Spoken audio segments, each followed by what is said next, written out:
Assalamualaikum warahmatullahi wabarakatuh. Kami dari kelompok 2 dengan anggota Ahni Putri Asmaria dengan NPM 2101032003 dan Aulia Nabila dengan NPM 2101032005. Video ini dibuat untuk memenuhi tugas kelompok mata kuliah Bahasa dan Sastra Indonesia MISD dengan dosen pengampu Bapak Satria Nugraha Adiwijaya MPD dengan judul Objek dan Kajian Linguistik. Materi yang pertama, pengertian dan syarat keilmuan linguistik. Menurut Trida Laksana, linguistik merupakan ilmu yang mempelajari, mengkaji, atau menelaah hakikat dan seluk bahasa, yaitu bahasa secara umum yang dimiliki manusia sebagai alat komunikasi, atau linguistik adalah ilmu tentang bahasa atau ilmu yang menyelidiki bahasa secara ilmiah. Sebagai ilmu bahasa, linguistik memiliki syarat keilmuan yang berupa objek kajian atau ontologi, metode kerja atau epistemologi, dan manfaat kajian atau aksiologi. Yang pertama, linguistik memiliki objek kajian atau ontologi. Objek kajian suatu bahasa meliputi bahasa daerah, bahasa Indonesia, dan bahasa asing. Penjelasan tentang objek ini menggunakan bahasa dan istilah yang jelas dan tetap. Yang kedua, linguistik memiliki metode kerja atau epistemologi. Dalam metode ini, menelaah atau mengkaji bahasa sebagai objek kajian dengan menggunakan pendekatan dan metode yang jelas. Pendekatan yang digunakan dalam mengkaji bahasa tersebut antara lain yaitu mendekati bahasa secara deskriptif. Yang kedua, tidak memaksakan kerangka bahasa ke dalam bahasa lain, bahasa sebagai sistem, dan memandang bahasa sebagai segala yang dinamis atau berkembang. Prosedur atau langkah metode baku dalam penelitiannya yaitu metode deduktif dan induktif. Yang ketiga, linguistik memiliki manfaat kajian atau aksiologi, yang manfaatnya itu sangat luas, baik untuk kepentingan ilmu bahasa maupun lainnya, baik secara teoritis maupun terapan. Contoh, hasil kajian linguistik dapat diterapkan untuk keperluan pengajaran, penerjemahan, dan lain sebagainya. Yang kedua, bahasa sebagai objek kajian linguistik. Bahasa dapat diartikan sebagai alat komunikasi. Chair menjelaskan bahwa ada beberapa ciri atau sifat bahasa. Yang pertama yaitu bahasa adalah sistem. Sistem merupakan susunan teratur berpola yang membentuk suatu keseluruhan yang bermakna dan berfungsi. Yang kedua, bahasa berwujud lambang atau simbol. Lambang suatu bahasa diwujudkan dalam bentuk bunyi yang berupa satuan bahasa, seperti kata atau gabungan suatu kata. Bahasa disebut lambang karena lambang bersifat arbitrer. Bahasa adalah bunyi.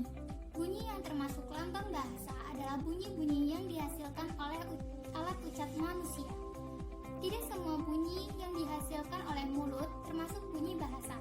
Bunyi seperti bersin, batuk, teriak, atau bunyi orokan bukan termasuk bunyi bahasa, karena bunyi-bunyi itu tidak mengikuti bunyi dalam sistem bahasa. Bahasa itu bermakna. Seperti yang sudah dijelaskan, bahasa adalah suatu sistem lambang yang berwujud bunyi yang dihasilkan oleh alat ucap manusia. Pelambangan itu meliputi suatu pengertian, suatu konsep, suatu ide, atau suatu pikiran yang dapat disampaikan oleh wujud bunyi bahasa. Jadi, bisa dikatakan bermakna apabila lambang bunyi bahasa yang mengacu pada suatu konsep, ide, atau pikiran. Seperti contoh, lambang bahasa berwujud kuda mengacu pada konsep binatang berkaki 4 yang biasa dikendarai.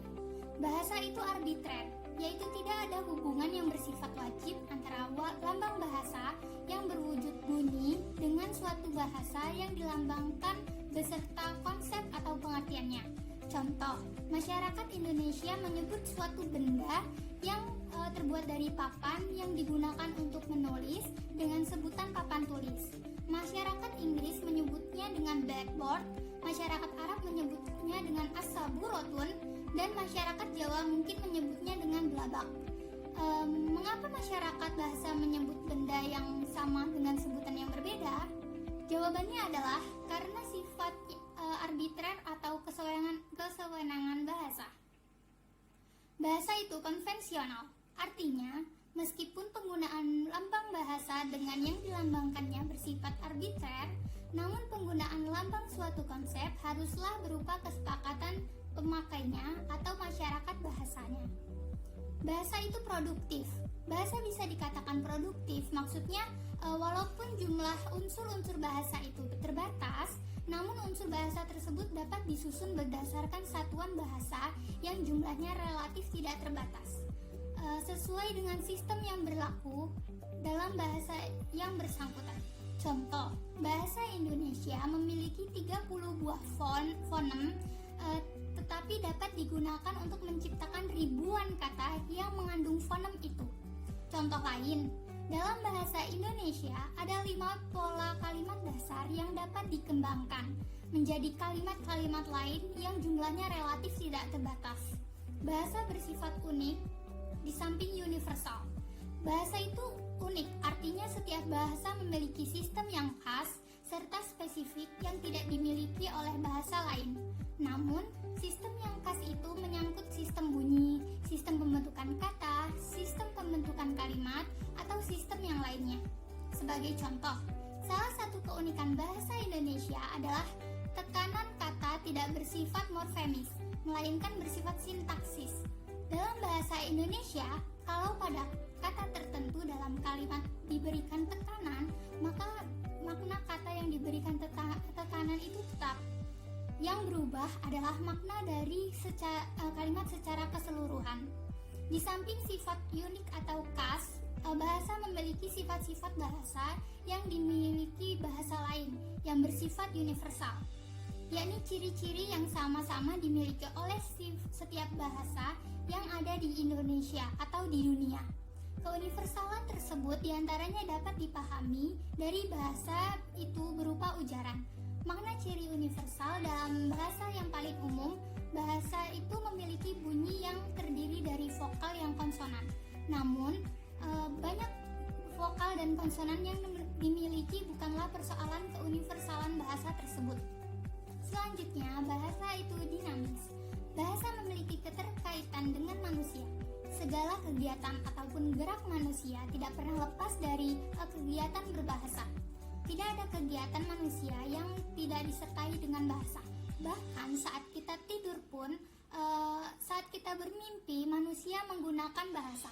Oleh sebab itu, sejalan dengan perubahan kehidupan atau ilmu pengetahuan manusia, maka bahasa itu menjadi ikut berubah, menjadi tidak tetap atau tidak statis.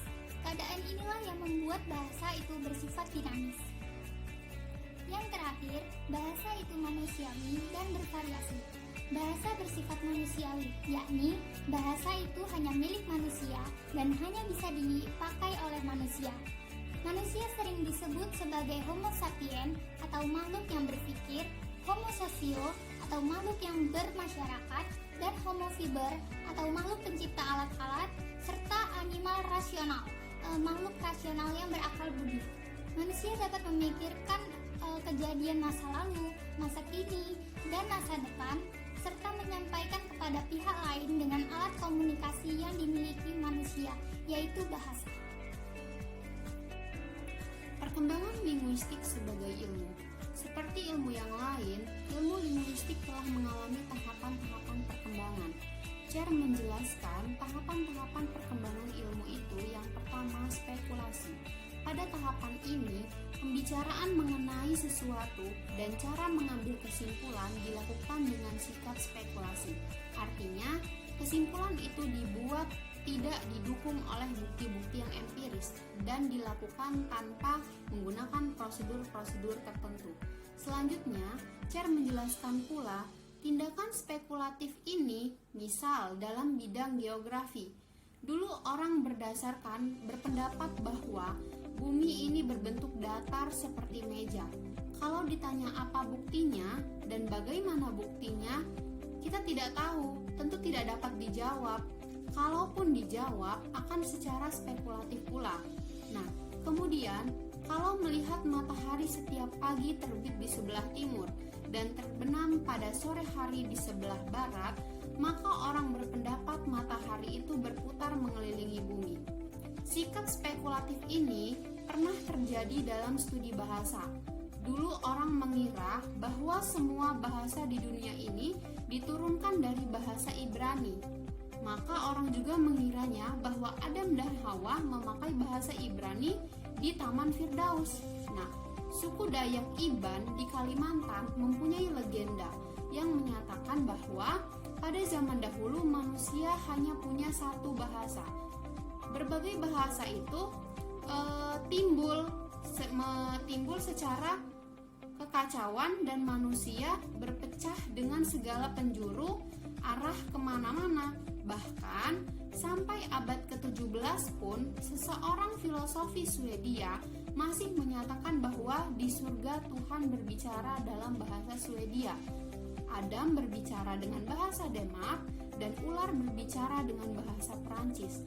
Nah, semua itu hanyalah spekulasi pada zaman sekarang yang sukar diterima oleh seseorang. Yang kedua, observasi dan klasifikasi. Di bidang bahasa pada tahapan ini, para ahli hanya mengumpulkan dan menggolong-golongkan segala fakta bahasa dengan teliti tanpa memberikan teori ataupun kesimpulan apapun. Seperti perang kemerdekaan, pekerjaan para ahli bahasa lebih banyak sampai tahapan saat ini. Bahasa-bahasa Nusantara itu didaftarkan, ditelaah ciri-cirinya, lalu dikelompokkan berdasarkan kesamaan cirinya yang dimiliki oleh bahasa tersebut. Cara seperti itu belum dapat dikatakan ilmiah, sebab sebelum sampai pada penarikan suatu teori, nah pada saat sekarang ini, cara kerja tahap kedua ini masih tetap diperlukan untuk kepentingan dokumentasi kebahasaan di negara kita ini. Sebab masih banyak sekali bahasa di Nusantara ini yang belum terdokumentasi. Setelah tahap ini, mungkin bahasa-bahasa Nusantara yang belum terdokumentasi itu dapat ditelaah dengan lebih serius secara ilmiah. Yang ketiga, perumusan teori. Setiap disiplin ilmu pada tahap ini berusaha memahami masalah-masalah dasar dan mengajukan pertanyaan-pertanyaan mengenai masalah itu berdasarkan data empiris yang sudah dikumpulkan. Kemudian dirumuskan secara hipotesis sebagai jawaban sementara pertanyaan-pertanyaan yang diajukan. Lalu disusun tes untuk membuktikan hipotesis dengan menggunakan fakta-fakta yang ada. Cher menjelaskan bahwa saat ini linguistik sudah mengalami ketiga tahap di atas. Artinya, disiplin linguistik sekarang ini sudah menjadi kegiatan ilmiah. Ketidakspekulatifan dalam penarikan kesimpulan merupakan salah satu ciri keilmiahan. Tindakan tidak spekulatif dalam kegiatan ilmiah berarti dalam merumuskan kesimpulan atau teori harus didasarkan pada data empiris, yakni data-data nyata yang ada, yang dapat dicari di alam yang wujudnya dapat diobservasi. Baiklah, itulah tadi pemaparan dari materi kami. Dari hasil pembahasan dapat disimpulkan bahwa istilah linguistik sering juga dinyatakan dengan istilah atau nama yang berbeda.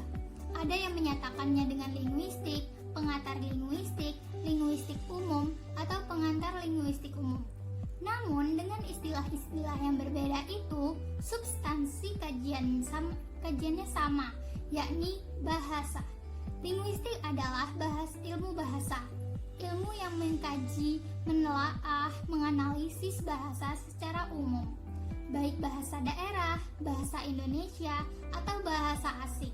Oleh karena itu, linguistik disebut ilmu linguistik umum, general linguistik. Kemudian, bahasa sebagai objek kajian linguistik adalah sistem lambang bunyi yang arbitrer yang digunakan oleh para anggota kelompok sosial untuk bekerja sama, berkomunikasi, dan mengidentifikasi diri. Bahasa itu memiliki ciri-ciri atau sifat sebagai berikut. Bahasa adalah sistem. Bahasa berwujud lambang, bahasa itu bunyi, bahasa itu bermakna, bahasa itu arbitrer, bahasa itu konvensional, bahasa itu produktif, bahasa itu unik di samping universal, bahasa itu dinamis, dan bahasa itu manusiawi serta bervariasi.